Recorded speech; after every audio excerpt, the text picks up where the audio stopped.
From the Detroit Free Press, in the heart of the Motor City, it's Friday, January 17th. Here are today's top stories. Brought to you by JB's Smokehouse, located inside Bush's Fresh Food Market of Canton.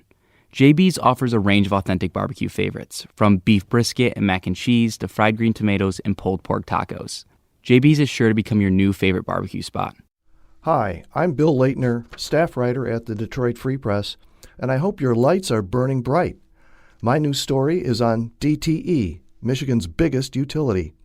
DTE, as huge as it is, recently met its match in a tiny two-person nonprofit group called Solidarity, as in soul and solar power and solidarity. Got that?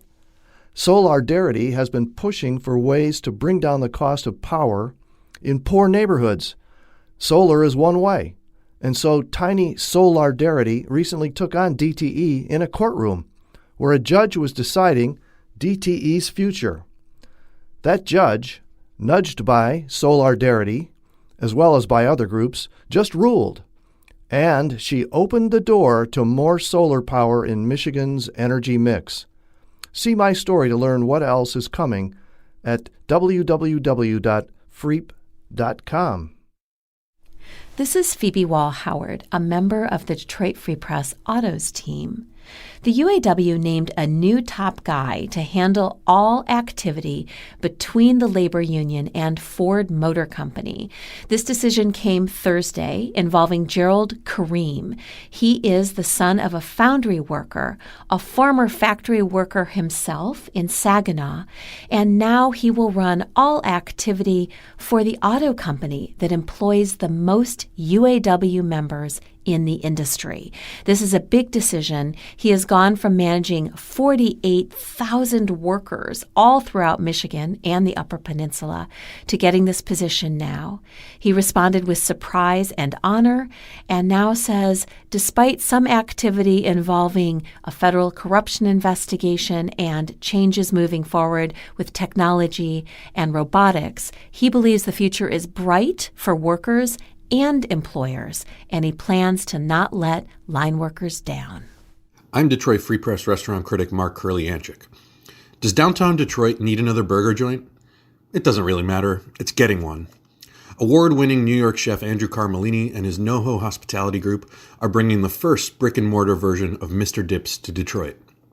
Currently, Mr. Dips is serving Roadhouse-style griddled burgers and chefy soft-serve ice cream cones out of a vintage Airstream trailer perched atop the William Vale Hotel in Brooklyn.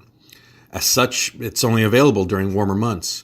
But when it opens in Detroit this spring, Mr. Dips will seat some 30 patrons in a 2,000-square-foot space off Parker's Alley, and it'll stay open year-round.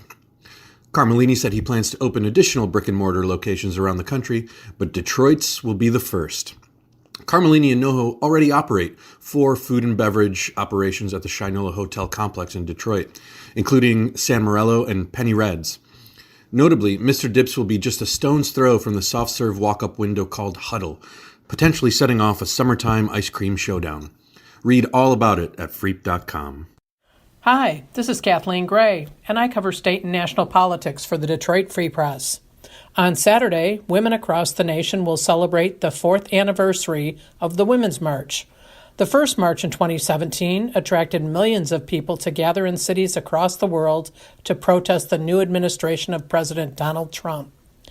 That event prompted an untold number of women to become political activists, and many decided to run for office. And it made a difference. In Michigan, the state was ranked 27th in the nation for the percentage of women who held elected office at the state and federal level in 2017.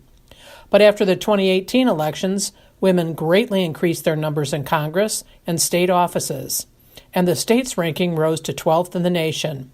For many of those elected officials, the Women's March was the catalyst that propelled them into office. I'm Kirkland Crawford with the Free Press Sports Department and an update on the Pistons.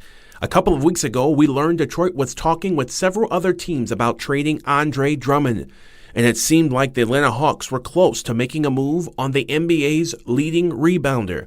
But Yahoo Sports reports that discussions between the two teams have broken down. So as of now, Drummond is still a Piston.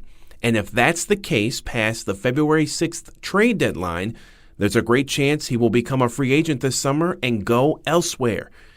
As for players more likely to be around for the foreseeable future, rookie Sekou Doumbouya scored a career-high 24 points in Wednesday night's win in Boston.